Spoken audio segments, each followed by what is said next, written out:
Hello everyone, good morning.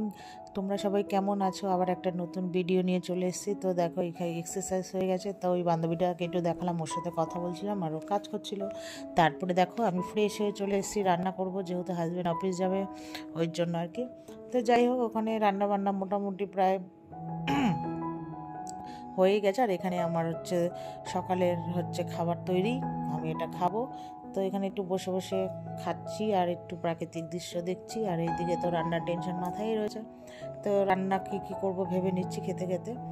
তো husband না অনেকটাই লাল শাক এনেছিলো, তো একবারে কেটে কিছুটা রান্না করবো আর কিছুটা রেখে দেবো। এতটা তো তিনজনে মিলে খেতে পারবো না, ওই জন্য। তো এখানে ভাত প্রায় হয়েই গেছে আর কি। তারপরে ভাতের পরে আমি আজকে বেশি কিছু রান্না করবো না, যেহেতু প্রচুর গরম, খাবে না বলেছে, তাই শাক করব, ওই লাল শাকটা। আর তোমার পটল আলু চিংড়ি মাছ দিয়ে তরকারি করব।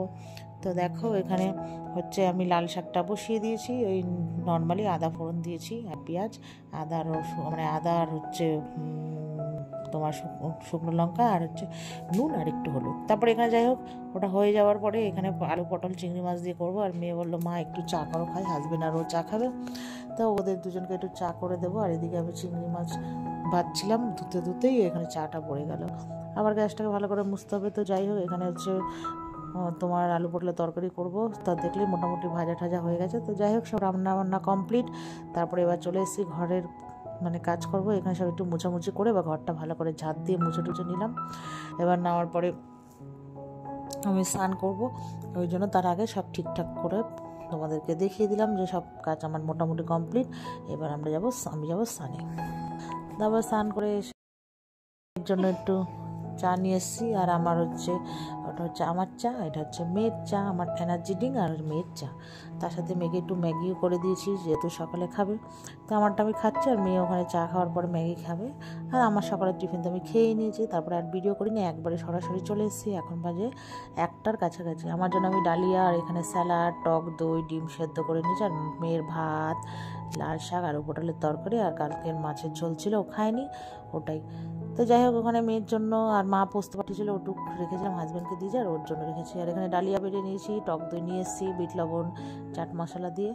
তো যাই হোক খেয়ে দিয়ে এখন বাজে প্রায় 8টা সাড়ে 8টা। আর এই যে দেখো আমার নতুন একটা আলমারি। তো এখন 8:30-9টার মতো বাজে। এই যে আমার বাড়িতে আসলো এই আলমারিটা ডেলিভারি দিতে। তো ঘর দরের অবস্থা খুবই খারাপ, কি আর বলবো বন্ধুরা, কেউ নেই বাড়িতে, আমি আর আমার মেয়ে এইগুলোকে সব পরিষ্কার করতে করতে আমার অবস্থা কাহিল হয়ে গেছে। তো এই দেখো ঘরের অবস্থা, কি আর করব, আমার একা একা করতে হবে, না করলে উপায় নেই, রাতে কোথায় ঘুমাবো। এই যে আমার আলমারি, তোমরা জানিও কেমন হয়েছে ডিজাইনটা। তো দেখো কেমন হয়েছে বলো।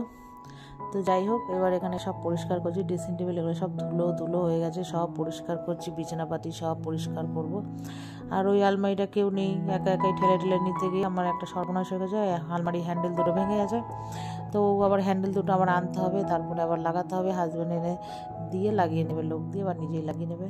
তো তারপরে এখন বাজে রাত্রি 10:30। তো আমরা রাতের খাবারের জন্য সব বসে পড়েছি। তা মা এখানে না ঘুগনি রুটি পাঠিয়েছে, আর বড় নিয়েছে বিরিয়ানি। তো আজকে রাতের খাবারটা প্রচুর জমজমাটি। তো চলো আর ভিডিওটা বেশি বড় করলাম না, ভালো লাগলে লাইক এবং শেয়ার করো।